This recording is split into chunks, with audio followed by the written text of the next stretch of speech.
100 Facts About North Sentinel Island, the Sentinelese, and John Allen Chow.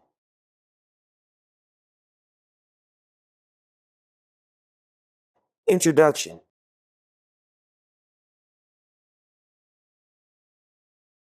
Number 1. North Sentinel Island is one of the Andaman Islands, located in the Bay of Bengal, the territory of India.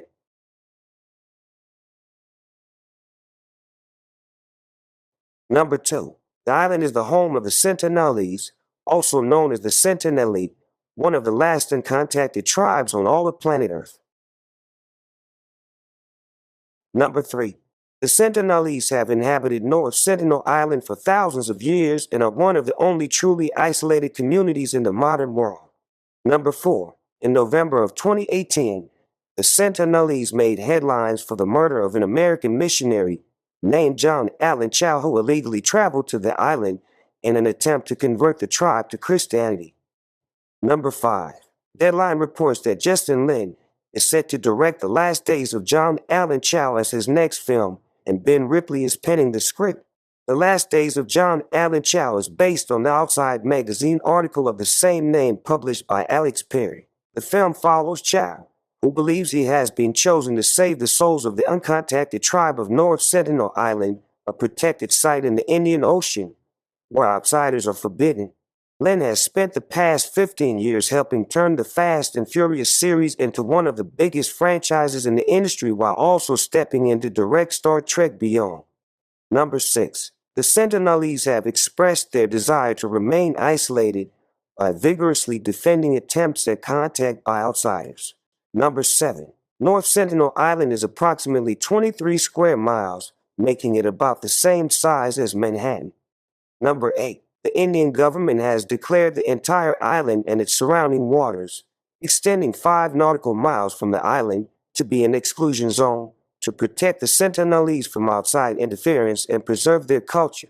Patrolling of the island is carried out by the Indian Coast Guard. Number 9. Although we call the island's tribe the Sentinelese, we don't know what they call themselves, and they are most likely unfamiliar with the name we have chosen for them. Due to the lack of contact between the tribe and the rest of the world, there is no linguistic description of their language. Number 10. The tribe practices traditional hunting and gathering, with no practice of agriculture. They live in a similar manner as their ancestors, using tools and techniques passed down through generations. Geography. Number 11. North Sentinel Island's geography makes it ideal for isolation. Surrounded by dangerous coral reefs, it has no natural harbors and is located outside commonly trafficked shipping routes. Number 12. A majority of the island is covered by dense, tropical and subtropical, moist broadleaf forests, except for the shore and uplifted reefs. In the 1880s, Maurice Portman, a British naval officer, who documented several Indigenous tribes, visited North Sentinel and reported that the island had an open, park-like jungle with numerous groves of bullet wood trees, as well as huge Malabar silk cotton trees, also known as Bombay ceiba. Number 13. The highest point of North Sentinel is about 400 feet. The island is encircled by a narrow beach, beyond which the land rises about 66 feet. Number 14. Constance Island, also referred to as Constance Island, is a formerly distinct, forested island located about 2,000 feet off the southeast coast of North Sentinel at the edge of the reef. The 2004 Indian Ocean earthquake lifted North Sentinel and its reefs by 1 to 2 meters, extending all the island's boundaries and uniting it with Constance Island. Number 15. North Sentinel is about 30 miles west of Port Blair and about 40 miles north of its counterpart, South Sentinel Island, which is located in the Duncan Passage. Unlike North Sentinel, South Sentinel is uninhabited but is sometimes used by diving expeditions because of its remoteness. While North Sentinel has an area of about 60 square kilometers, South Sentinel has an area of about 1.6 square kilometers. The Sentinelese. Number 16. The Sentinelese are part of the Sentinelese, the indigenous population of the Andaman Islands. The Andaman Islands are part of India's Andaman and Nicobar Islands Union Territory in the southeastern part of the Bay of Bengal in Southeast Asia. Number 17. It had been long believed that the Sentinelese were direct descendants of the first wave of modern humans that left Africa for Asia about 60,000 years ago. But it's now believed that the first humans who made it to the Andaman Islands arrived about 26,000 years ago during the last glacial maximum when sea levels were lower than they are today. At that time, the Andaman Islands were connected to modern-day Myanmar by a land bridge, allowing tribes to simply walk over to it. Over the preceding millennia, glaciers retreated and sea levels began to rise, causing land bridges to break, and the Andamans became the islands we know them as today. Number 18. The Indigenous and Sentinelese tribes can be classified into the following groups: the Great Sentinelese and Jarawas of the Great Andaman Archipelago, the Jangle of Rutland Island, the Anj of Little Andaman, and of course the Sentinelese of North Sentinel. The Great Sentinelese, the Jarawa, the Anj, and the Sentinelese are the remaining tribes. Today, less than 500 Sentinelese remain, and they have been declared a scheduled tribe under India's constitution. Scheduled tribes are groups of people suffering from extreme social, educational, and economic backwardness on account of the primitive agricultural practices, lack of infrastructure facilities, and geographical isolation. They are given reservation status, guaranteeing political representation, preference and promotion, quota in universities, free education, scholarships, banking services, plus additional benefits to empower them to exercise their rights. Number 19. The Jangle tribe was also known as the Rutland Jarawa. They were nicknamed Rutland Jarawa because they are believed to be related to the neighboring Jarawa people. Sadly, the Jangle tribe were extinct by the 1920s. According to Maurice Portman and features, the Sentinelese most closely resemble the Jarawas on Rutland Island. Number 20. Some researchers believe that the Sentinelese are an offshoot of the Anj and Jarawa tribes, which have acquired a different identity due to their isolated habitation on separate islands.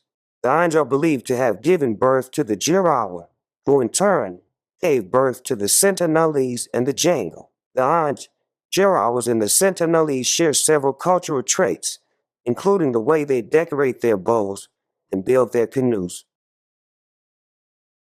Population. Number 21. Estimates put the Sentinelese population between 15 and 500 people. A misconception pertaining to them is that their population is declining. There is no factual basis for such assumptions except census figures, which have been estimated figures. Number 22. In 1901, when the British undertook the first census in the Indian subcontinent, officials counted 625 Great Sentinelese. The British estimated the numbers for the other three tribes. The estimated population of the Anj was 672. The Jarawa had an estimated population of 468, and the Sentinelese had an estimated population of 117. Number 23. In 1931, the estimated population of the Sentinelese was 50. The census superintendent explained that the estimate was generated after several visits to the island by counting the number of huts and sleeping places. In 1931, 90 Great Sentinelese were recorded, and the Anj had an estimated population of 250. Number 24. The Great Sentinelese were once the most numerous of the 5 major groups in the Andaman Islands, with an estimated population between 2,000 and 6,000. By 1951, when independent India conducted its first census, the number of Great Sentinelese had decreased to 23. There were only 150 Anj, 50 Jarawa, and 50 Sentinelese. Number 25. In 1971, the estimated population of the Sentinelese was 82. There were 24 Great Sentinelese recorded and 150 Anj. Number 26. In 1981, 26 Great Sentinelese were recorded, and a 1986 expedition recorded 91 Sentinelese tribe members. Number 27. In 2001, the Census of India officially recorded 21 Sentinelese men and 18 Sentinelese women. The survey was conducted from a distance, therefore it may not have been accurate. Number 28. In 2004, a post-tsunami expedition of North Sentinel recorded 32, and a 2005 expedition recorded 13 individuals. Number 29. The 2011 census of India recorded 12 Sentinelese males and 3 Sentinelese females. Number 30. During the circumnavigation of North Sentinel in 2014, researchers recorded 6 females, 7 males, and 3 children younger than 4. The males were all apparently younger than 40 years old. Some of the great Indigenous working government jobs in the Union Territory's capital, Fort Blair. In 2020, Indian officials announced that 10 out of 59 surviving members had contracted the COVID-19 disease during the pandemic in the Union Territory, but 6 of them had recovered and were taken into home quarantine. Appearance. Number 31. A 1977 report by geographer Heinrich Harrod describes a Sentinelese man as 5 feet 3 inches tall. The report explains that the tribe might be short because of insular dwarfism, which is referred to as the island effect. Nutrition and genetic heritage may also play a role. Number 32. During the 2014 circumnavigation of the island, researchers put their height between 5 feet 3 inches and 5 feet 5 inches. They described their skin color as dark, shining black, and explained that their teeth were well aligned. They showed no signs of obesity and had very prominent muscles. Researchers believe that the islanders have maintained their dark complexions because of isolation and a lack of interaction and genetic mingling with outsiders. Number 33. Sentinelese women wear fiber strings tied around their waists, necks, and hands. Number 34. Male tribe members wear ornaments, including necklaces and headbands, with a thicker waist belt than the women. They also tuck daggers into their waist belts, but for the most part, they are essentially naked. Practices. Number 35. The islanders are commonly referred to as Stone Age, but this is clearly not true. There is no reason to believe that they have been living in the same way for the tens of thousands of years they are likely to have been in the Indians. Their ways of life will have changed and adapted many times, like all people. Number 36. The tribe uses metal, which has been washed up or recovered from shipwrecks on the island reefs. The iron is sharpened and used for their arrow tips. Number 37. The Sentinelese are hunter-gatherers, using bows and arrows to hunt terrestrial wildlife, such as wild pigs. Number 38. Members of the tribe don't know how to make fire. Instead, they wait for lightning to strike to get fire. Indian anthropologist Charlie Kenneth Pandit wrote in his observations that the Sentinelese use fire to cook. They obtain fire from lightning strikes. They guard the fire to make sure the embers don't burn out. Pandit did not observe the Sentinelese making fire. Pandit explains that during his 1991 visit to the island, he observed 18 huts and each hut contained a fire. Number 39. According to Survival International, it is thought that the islanders live in 3 small bands. They have 2 different types of houses, large communal huts with several hearths for a number of families, and more temporary shelters with no sides, which can sometimes be seen on the beach, with space for 1 nuclear family. Their small temporary huts are erected on 4 poles with slanted leaf-covered roofs. Number 40. North Sentinel Island is the only inhabited land mass on the globe without some level of law enforcement and system of penalties. While Indian law protects the island from outside interference, it doesn't extend to the islanders, and no prosecutions are pursued against the murder of outsiders. According to researchers, when there are disputes of any kind involving the Sentinelese, the eldest person in the tribe has the authority and mandate to make a decision and settle the problem. Food and diet. Number 41. The Sentinelese are not considered an ocean-going tribe because they have never possessed any vessels larger than a 2-man or 3-man canoe, which are insufficient even for inter-island travel. Number 42. The islanders are not cannibals. The rumor started during the colonial times, but a 2006 analysis by the Indian government following the death of the two fishermen on the island, found that the tribe doesn't practice cannibalism. Number 43. The tribe uses canoes for lagoon fishing, and they use long poles rather than paddles or oars to propel them. From their canoes, they primarily rely on fishing in shallow water around the island for their food. Along with fish, they catch and eat local seafood, such as mud crabs and molluscan shells. Number 44. The meat they eat consists of sea turtles and small birds found on the island. They also eat wild honey, fruits, nuts, clams, and forest plants. Language. Number 45. There are two families of Indominese languages, Ongan and Great Indominese. Ongan is the language spoken in the southern Andaman Islands. The known versions of Ongan include Anj, which is spoken by the Anj tribe, and Jirawa, which is spoken by the Jirawa tribe. Number 46. Jangle is an Ongan language that was spoken by the now extinct Jangle tribe. British Naval Officer Morris Portman was one of the few outsiders to have made contact with the Jangles. He reported that their language was unintelligible to him, but seemed to have noticeable connections to Jirawa. Number 47.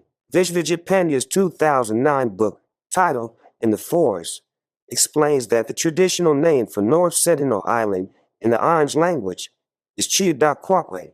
The Anj were aware of the presence of the Sentinelese, and the two tribes also have clear cultural similarities, but on the documented occasions when Anj-speaking individuals were taken to North Sentinel in order to attempt communication, they were unable to recognize any of the language spoken by the inhabitants.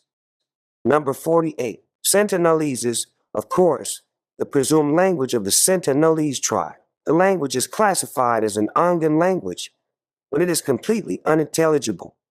Number 49. Like the Sentinelese language, the Jirawa language is completely unintelligible. Jirawa means foreigners in Akabia, which is the language of their traditional enemies. Number 50. Great Indominese is the language spoken in the North, Middle, and South Andamas. There are about 10 different varieties of the languages, which are all closely related. Bo is one of the 10 Great Indominese dialects. Sadly, the last speaker of the language passed away in 2010. Reuters explains that one of the world's oldest dialects, which traces its origins to tens of thousands of years ago, has become extinct after the last person to speak it died on a remote Indian island. Bo Sr., 85-year-old last speaker of Bo, was the oldest member of the Great Indominese tribe. History of contacts. Number 51. In the late 13th century, explorer Marco Polo was on his way to India and sailed past the Andaman Islands. He described the islanders as savages and compared them to dogs. Historians believe that his description of the islanders was based on hearsay, since he never actually visited the Andaman Islands. Number 52. The first recorded mention of North Sentinel occurred in 1771. One night, British surveyor John Ritchie was doing work for the East India Company on the Diligent, a hydrographic survey vessel. Ritchie spotted numerous lights gleaming on the shore while sailing past North Sentinel. The light may have been from fire. The ship was on a mission and had no reason to stop at the island to investigate, so the tribe remained undisturbed. Number 53.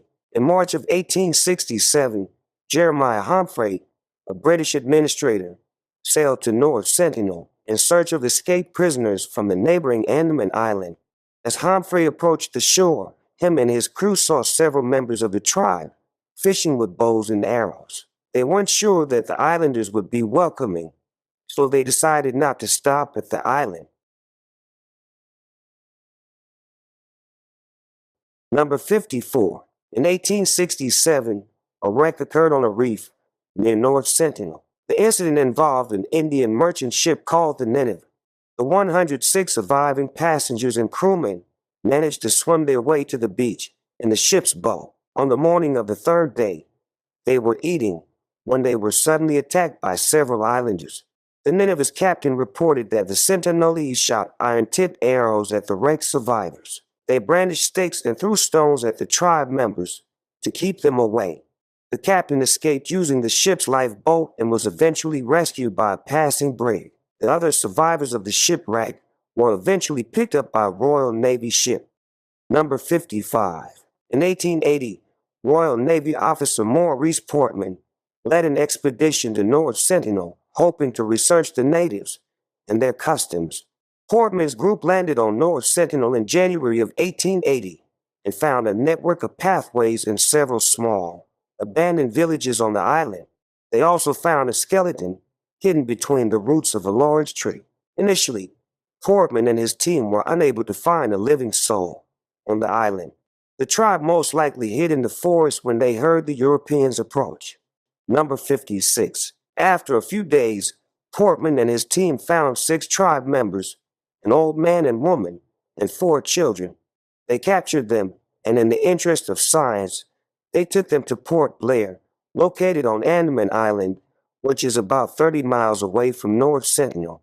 Unfortunately, all 6 of the kidnapped islanders got sick and the elderly couple died in Port Blair. The 4 children were given gifts and sent back to North Sentinel. Many believe that the children spread their illness to the rest of their people. Number 57. Portman returned to the island in 1885, and for the last time in 1887. From then on, the tribe consistently refused any interaction with the outside world, asserting their independence by rejecting visitors by any means necessary.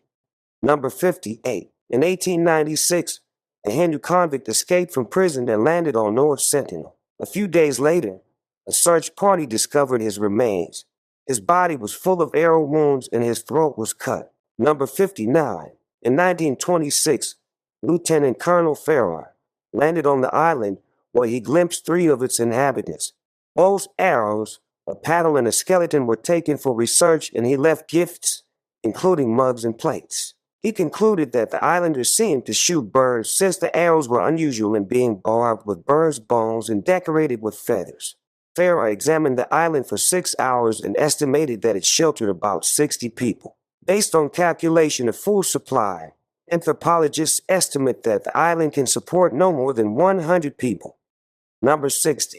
In 1947, North Sentinel came under Indian control, following India's independence from the United Kingdom. Although the island was under Indian control, the Indian government decided not to make contact with the Sentinelese, so the island remained isolated until 1967. From 1947 to 1970, the island basically operated as a quasi-independent nation. Number 61. In 1956, the Indian government issued the Andaman and Nicobar Protection of Aboriginal Tribes Regulation, which declared North Sentinel a tribal reserve, prohibiting travel within 3 nautical miles of the island. Furthermore, in order to prevent intrusion by outsiders, armed patrols are continuously carried out in the surrounding waters. Number 62. In 1967, Indian anthropologist Triloknath T.N. Pandit became the first professional anthropologist to land on North Sentinel. Through binoculars, T.N. and a group of 20 people, including the governor, armed forces, and naval personnel, saw several clusters of the islanders on the coastline. They retreated to the forest as the team got closer. Pandit and his team were allowed to venture about 1 kilometer inland and enter a clearing with about 18 lean-to huts, which were made from grass and leaves and showed signs of recent occupation, as evidenced by still burning fires at the corner of each. Pandit and his team also discovered raw honey, skeletal remains of pigs, and wild fruits. They also found a multi-pronged wooden spear, bows, arrows, cane baskets, fishing nets, and wooden buckets. T.N. explains that metalworking was evident during the 1967 visit. T.N. and his team were unable to establish any contact with the islanders in 1967. They withdrew after leaving gifts on the island. Number 63. In 1970, an official surveying party landed at an isolated spot on North Sentinel and erected a stone tablet that declared the island part of India. The Indian government knew that leaving the North Sentinel and the Sentinelese isolated and ceasing to claim any control would lead to illegal exploitation of the natural resources by the numerous mercenary outlaws who took refuge in those regions. This would most likely contribute to the tribe's extinction, so the stone tablet was a necessity. Number 64. In 1974, a National Geographic film crew visited the island alongside a team of anthropologists, including Pandit. They were accompanied by armed police to film a documentary called Man in Search of Man. The film crew planned to give the island's inhabitants gifts for 3 days and attempt to make a friendly contact. When the motorboat broke through the island's barrier reefs, the locals emerged from the jungle and shot arrows at it. The crew landed at a safe point on the coast and left gifts on the sand, including a miniature plastic car, some coconuts, a doll, aluminum cookware, and a live pig. The islanders launched more arrows at the crew, one of which struck the documentary director in his thigh. The tribe member who shot the director withdrew to the shade of a tree, where he was seen laughing proudly, while others speared and buried the pig and the doll. They took the coconuts and cookware. Number 65. Leopold III, then the exiled king of Belgium, toured the Andaman Islands in 1975 with local dignitaries who brought him near North Sentinel. According to Pandit, as soon as the boat Leopold was on got too close, the tribe members shot an arrow in his direction. The king was overjoyed and said it was the best day of his life. Number 66. In 1977, the Rustley cargo ship capsized on coastal reefs off the coast of North Sentinel. In 1981, the Primrose cargo ship ran aground in a storm after it struck a coral reef near the island, leaving 31 crew members stranded. The sea was too rough to lower the lifeboats, and the ship didn't seem to be in danger of sinking, so the captain decided to keep his crew on board and wait for help to arrive. A few days later, a crew member on lookout duty in the ship's watchtower noticed a group of small but well-built men emerging from the forest and making their way towards the beach.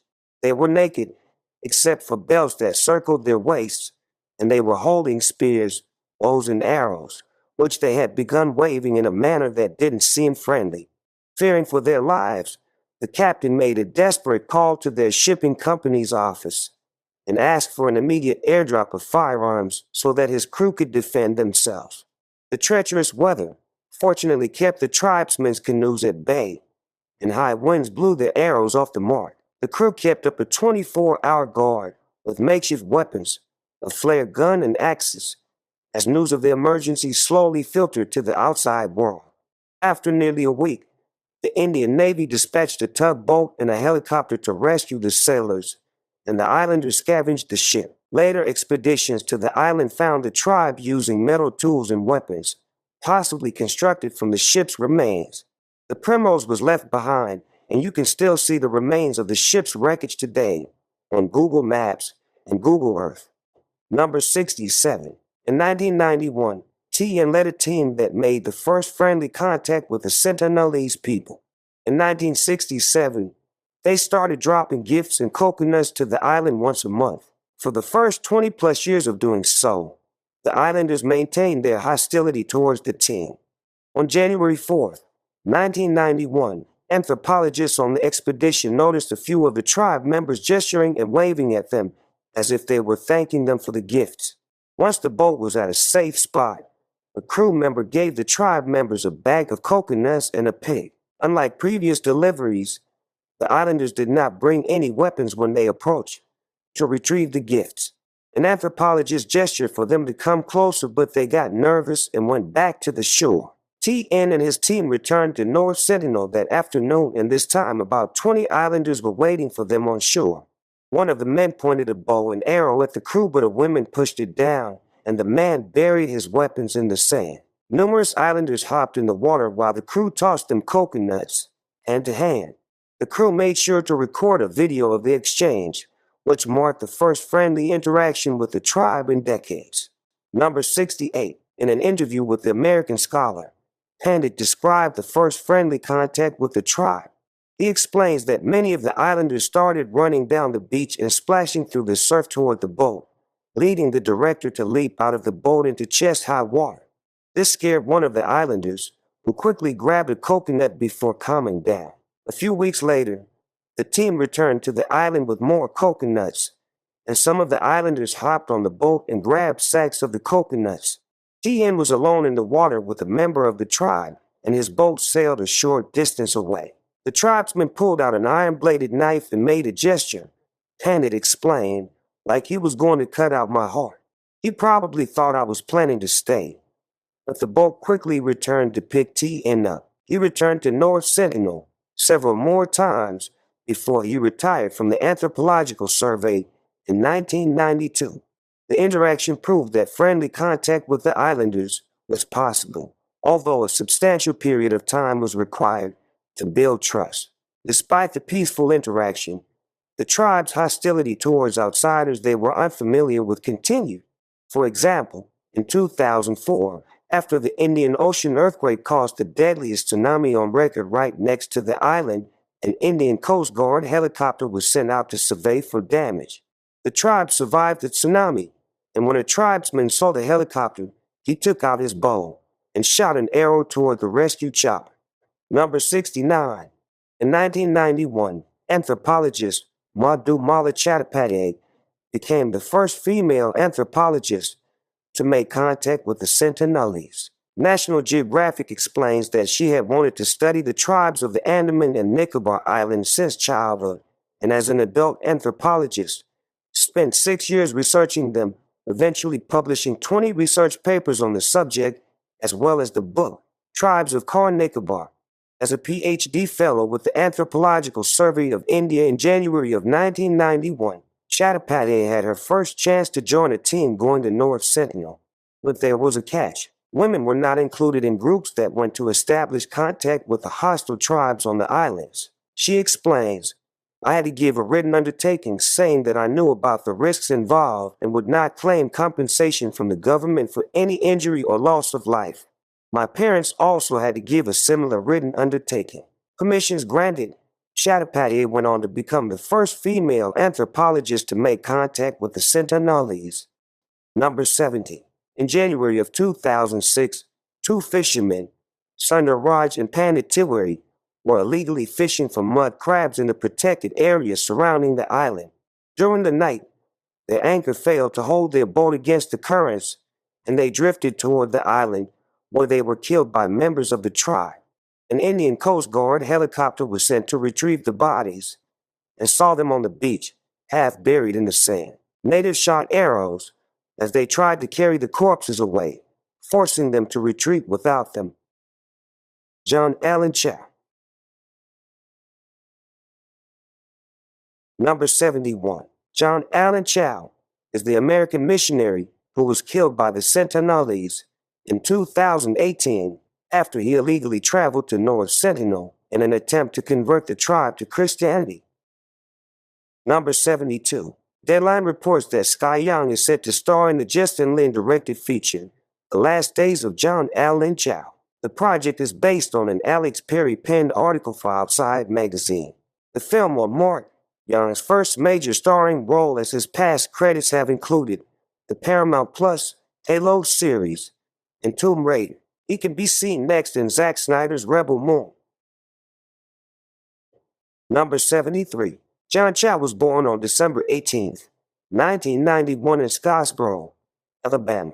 Alex Perry's Outside magazine article explains that Chow grew up in Vancouver, Washington, where he was always out in the wilderness with his family, camping, hiking, and kayaking. From an early age, John was an adventurous kid, and he developed a passion for the outdoors. This sense of exploration was documented on his Rugged Trail blog. The New York Times reports that John was always exploring, even landing a beef jerky sponsorship that gave him all the free jerky he could eat for his travels.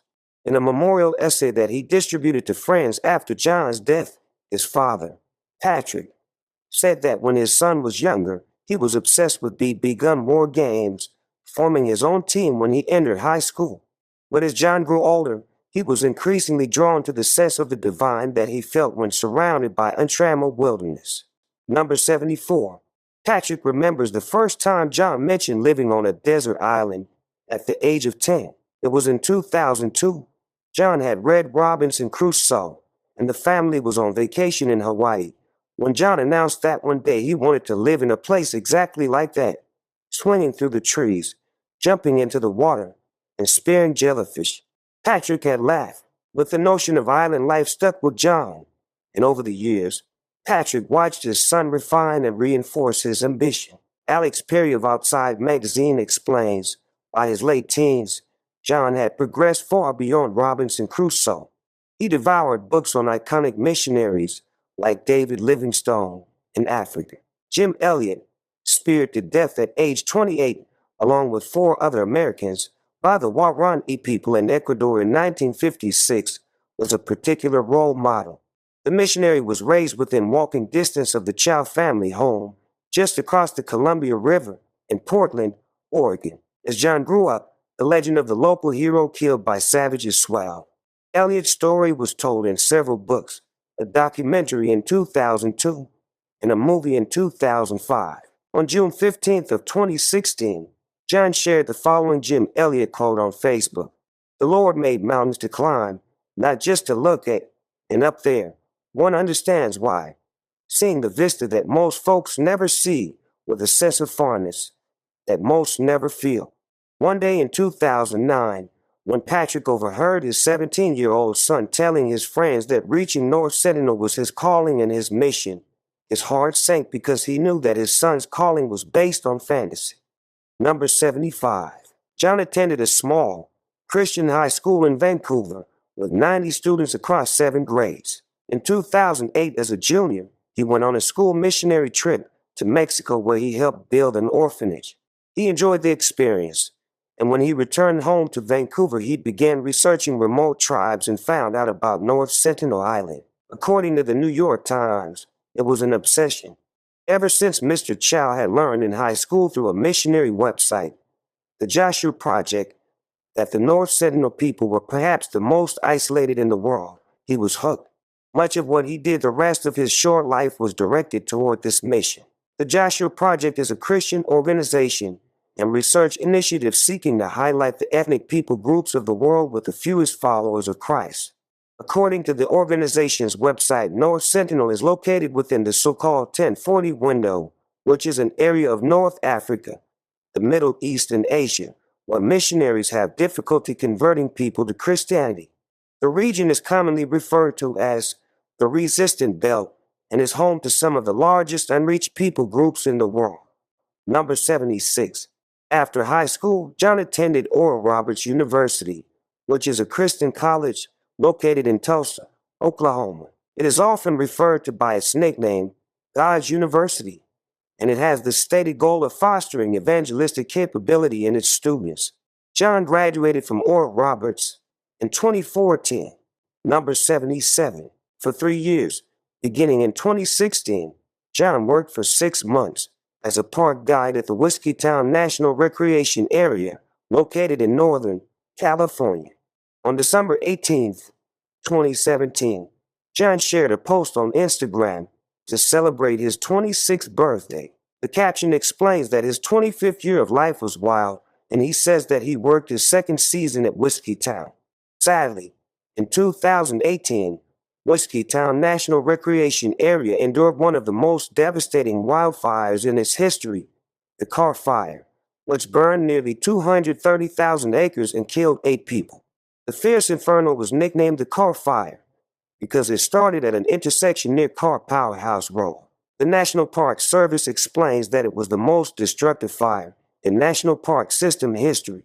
On July 29, 2018, John shared a post on Instagram about the fire. In the caption, he wrote, "Oh, Whiskeytown, the park where I've worked the past 3 seasons and lived alone in a cabin, is now closed, indefinitely with much of it burned." Number 78. In 2015 and 2016, John took 4 trips to the Andaman Islands. He made contacts in the local Christian community, but did not visit North Sentinel.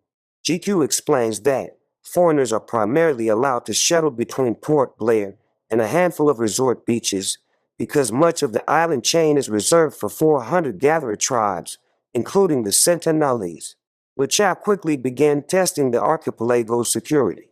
Upendra Pathak, the Director General of the Andaman Police, explains that John built the logistical support and friendships he needed during those trips. During Chau's 2nd visit to the Andamans in late 2016, He most likely took a bus through the jungle reserve of the Jawara to reach the remote Karen village, located on its outskirts. There lived a fisherman who would eventually ferry John to Sentinel Island.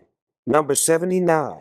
In 2017, John was accepted to a boot camp run by All Nations.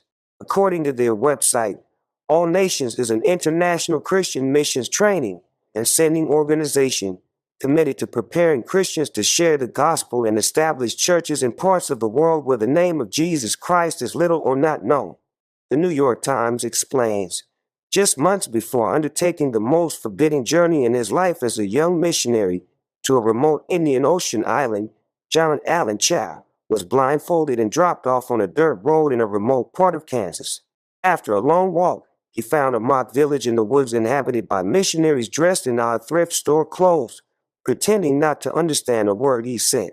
His role was to preach the gospel. The others were supposed to be physically aggressive. Some came at him with fake spears, speaking gibberish. It was part of an intensive and somewhat secretive 3-week missionary training camp. Mary Hall, the organization's international executive leader, explains that John was one of the best participants in this experience that we ever had.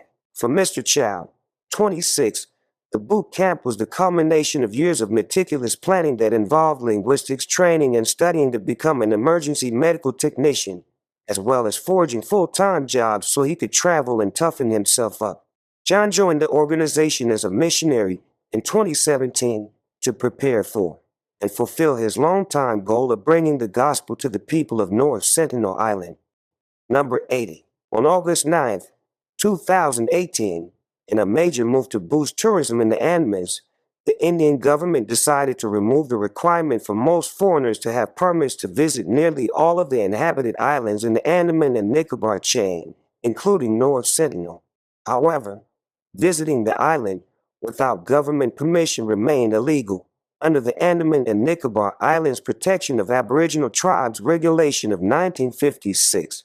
Home Ministry officers clarified that permit relaxation, at least in these islands, was not aimed at promoting tourism, but increasing flow of people, particularly anthropologists and researchers with required clearances.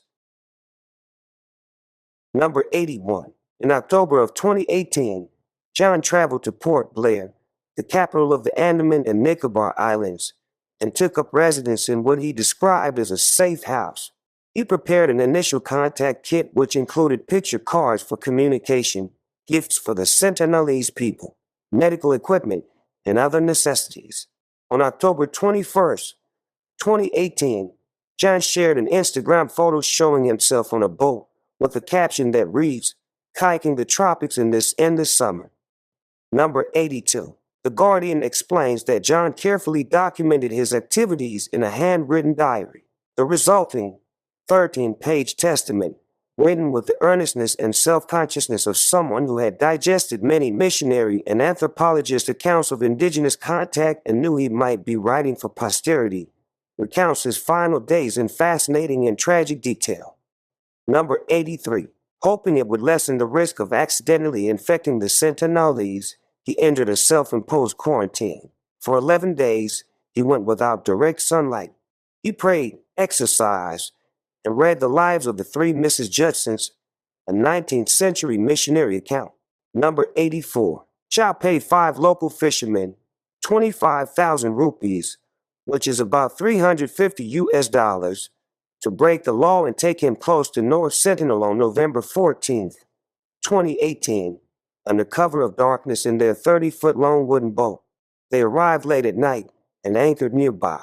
Number 85. On November 15th, 2018, John attempted his first visit. The fishermen anchored their boat about 500 meters from the North Sentinel shore and refused to go closer.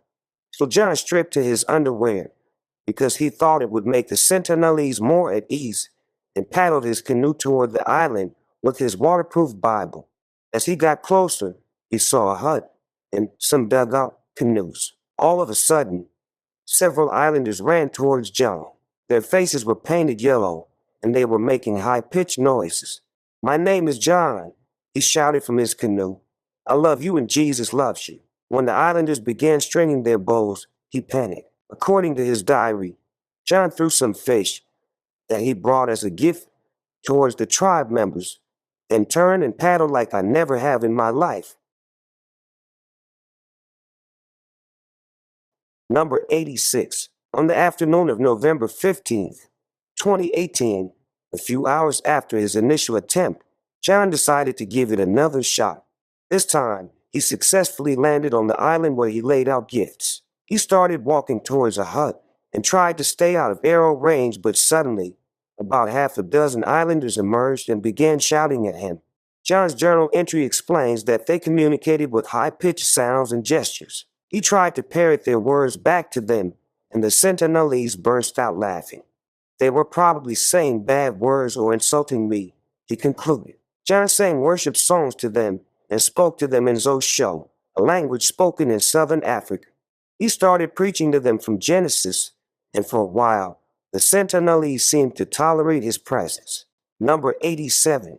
Eventually, according to John's last letter, as he tried to hand over fish and gifts, a boy shot a metal-headed arrow at him. The arrow struck the waterproof Bible he was holding. He pulled it out, gave it back to the boy, and hastily retreated. The islanders took John's kayak and destroyed it, so John was forced to swim almost a mile back to the fishing boat. Once on board, he started thinking about the fact that he had lost his kayak and had no access to any of his supplies. Though he journaled, "I'm grateful that I still have the written word of God." He now had to make a momentous choice alone. It's weird. Actually, no, it's natural. I'm scared. There. I said it, he wrote in his diary, his handwriting becoming increasingly agitated. I don't want to die. Would it be wiser to leave and let someone else continue? You guys might think I'm crazy in all this, he wrote to his family, but I think it's worth it to declare Jesus to these people. Is this Satan's last stronghold? He asked God, a place where none have heard or even had a chance to hear your name. Number 88. John decided he would make his next attempt without the fishing vessel floating nearby. Appearing alone might make the islanders more comfortable, he thought, and if the approach went badly, this would spare the fishermen from having to bear witness to my death. His diary makes it clear that he didn't want to die, but accepted the possibility. I think I could be more useful alive, he wrote, but to you, God, I give all the glory of whatever happens. He asked God to forgive any of the people on this island who try to kill me, especially if they succeed. Shortly after dawn, on November 16th, 2018, John asked the fishermen to drop him off alone. He knew the risks, but the people of North Sentinel were damned, and he was determined to save them. The fishermen dropped him off close to the shore on November 16th, 2018. Sadly, that was the last day John was seen alive. Number 89. On the morning of November 17th, the fishermen returned to the island and they saw a group of islanders drag John's dead body along the beach and bury it in the sand. The fishermen returned to Port Blair, where they gave John's diary to a Christian preacher who knew him. The Andaman government was notified on November 19th, 2018, and on November 21st, the Director General of Police issued a statement on the restrictions on public access to North Sentinel. The 5 fishermen and 2 other locals were charged as accomplices for helping John get to the island, and they were arrested. John's family has made their stance clear. We forgive those reportedly responsible for his death, their statement said. We also ask for the release of those friends he had in the Andaman Islands. He ventured out on his own free will, and his local contacts need not be prosecuted for his own actions. Number 90. Despite efforts by Indian authorities, which involved a tense encounter with the tribe, John's body was not recovered. Indian officials made several attempts to recover the body, but ultimately decided to abandon those efforts. An anthropologist involved in the case told The Guardian that the risk of a dangerous clash between investigators and the islanders was too great to justify any further attempts. The Andaman police opened a murder case, naming unknown individuals, but there was no suggestion that any members of the Sentinelese tribe would be charged. The United States government confirmed that it did not ask the Indian government to press charges against any tribe members. The future of North Sentinel Island. Number 91. A 2018 Reddit post claimed that North Sentinel Island was a secret military base. While that is not true, the Andaman Islands have been making headlines as an ideal location for a military base. CNN explains, as a major outpost in the Indian Ocean, the islands join the Bay of Bengal with the wider Indo-Pacific via the Malacca Strait, one of the busiest and most important trade routes in the world. The location also makes the islands a strategic military asset for India, and they are home to the only integrated tri-service Army, Navy, Air Force base of the Indian Armed Forces. Number 92. In a 2018 article on Down to Earth, author Roger Guy explains that leading microbiologists differ on whether the decomposing body of Allen Chow could cause the tribe to be wiped out due to disease. Yes, if the body of any human or animal from the mainland gets decomposed at any virgin island, the microbiome of the dead body will spill around and will contaminate the fauna of that island. This microbiome will include normal flora of the person or animal in gut and lungs, but can also include pathogenic bacteria, viruses, and parasites, which may carry drug resistance also, Sarman Singh told Down to Earth. Jayaraman Gaurashankar has a different view. It is very unlikely that Allen Chau's body would harbor any pathogens that may be transmitted on the island. But the point to be noted here is that the Sentinelese are not as defenseless as we would like to assume. Having survived for so long, they too would have resistance to most, if not all, diseases. The more question is, will Chau's body transmit pathogens to which the Sentinelese have no immunity? And to me, that chance is remote. If we look at history, a frequently cited example is the Spanish conquest to the Americas, where native peoples, like the Aztec or Inca, fell prey to European diseases because they did not have resistance to them at all. I don't think that is the case with the Sentinelese, he told Down to Earth. Number 93. While the Sentinelese have been able to protect themselves against outsiders, climate change could destroy the tribe. The United Nations explains that Indigenous peoples are among the first to face the direct consequences of climate change due to their dependence upon and close relationship with the environment and its resources. Number 94. The Indian Express reports that the Andaman and Nicobar Islands might not be inhabitable in the future due to rise in sea level. Islands like the Andaman and Nicobar, Maldives, etc. will have to be vacated. People will have to be migrated from there, as due to rising sea levels, these places will become non-inhabitable. The focus has to be on adaptation and building climate resilience. Even with an under 2-degree rise in global temperature, there will be a sea level rise. Glaciers will melt and many communities will be affected. Some of these events are irreversible. So the focus has to be on adaptation for the coming future. Number 95. In a Mint article, Ramachelani explains, these tribes might be isolated, but their demise will have serious consequences. With their reverence for and understanding of nature, such groups serve as the world's environmental sentinels, safeguarding 80% of global diversity and playing a critical role in climate change mitigation and adaptation. When the devastating 2004 Indian Ocean tsunami struck, more than 250,000 people died across 14 countries, with the 2 isolated Andaman tribes, which rely on traditional warning systems, suffered no known casualties. Indigenous people are an essential element of cultural diversity and ecological harmony, not to mention a biological treasure for scientists seeking to reconstruct evolutionary and migratory histories. The least the world can do is to let them live in peace in the ancestral lands that they have honored and preserved for centuries. Number 96. The European Space Agency explains that the 8.9 Richter scale earthquake that triggered the Asian tsunami on December 26, 2004, had a lasting effect on this location, part of India's Andaman and Nicobar Islands chain. The formerly submerged coral reefs that ring North Sentinel Island are now exposed to the surface, as the entire North Andaman's group has experienced tectonic uplift. Circumstances were reversed to the south, in the South Andaman and Nicobar Islands, where large land areas were submerged, down to between 1 and 4 meters in depth. The International Collaborative Program, Coral Reef Degradation in the Indian Ocean, estimates that these uplifted North Sentinel Island reefs are unlikely to survive, as either they are positioned too high for high tide to reach them or submerged too shallowly to tolerate the increased intensity of sunlight.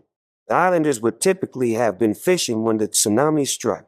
However, post-tsunami surveys of North Sentinel Island suggest the tribe survived the disaster intact, perhaps retreating from the shore well before the waves hit.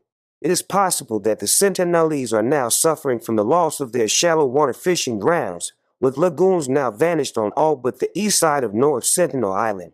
The shallow bluish water can be clearly seen. There is no way to communicate with the inhabitants to know for sure. In the aftermath of the tsunami, one Sentinelese man came upon an Indian Coast Guard helicopter hovering, then fired an arrow its way. Number 97. Following natural disasters, like earthquakes, the Indian government conducts aerial surveys to monitor the Sentinelese and ensure their well-being, but those surveys seem counterproductive, since the tribe most likely wouldn't want outsiders to interfere, even if they appeared to be in need of some assistance. Number 98. Along with climate change, human safaris were a major problem in the Andaman Islands. In 2017, a Survival International article explained that tour operators in India's Andaman Islands are selling human safaris to the reserve of a recently contacted tribe, despite government promises to ban the practice. Tourists travel along a road through the Jarawas forest, treating tribespeople like animals in a safari park. In 2013, the Andaman government promised to open a sea route to the island's most popular tourist destinations, which would stop tourists needing to drive through the Jarawas Reserve. The sea route has recently become operational, but despite the authorities' commitment to ensuring all tourists would have to use the sea route, very few currently do, and the market in human safaris along the road is flourishing. Number 99. The tribe's extreme isolation makes them very vulnerable to diseases to which they have no immunity, meaning contact would almost certainly have tragic consequences for them. Following a campaign by Survival International and local organizations, the Indian government abandoned plans to contact the Sentinelese, and their current position is still that no further attempts to contact the tribe will be made. Number 100. Organizations like Survival International must continue to lobby, protest, and use public pressure to ensure the Sentinelese people's wish to remain uncontacted is respected. Although the island is currently a protected area, Survival's work focuses on pressuring India to stop illegal poaching in their waters and ensuring officials maintain their policy of no contact. We have seen uncontacted tribes in other countries wiped out despite protections. Many of the uncontacted tribes in the world currently live in the Amazon rainforest. In the 1970s, the Brazilian government started running television ads promoting cheap land, leading to massive deforestation. In addition, cattle ranchers and illegal loggers began invading land inhabited by uncontacted tribes, spreading diseases that wiped many of them out. The Sentinelese people's autonomy and well-being are a matter of human rights, emphasizing the need for responsible and sustainable approaches to engaging with isolated tribes.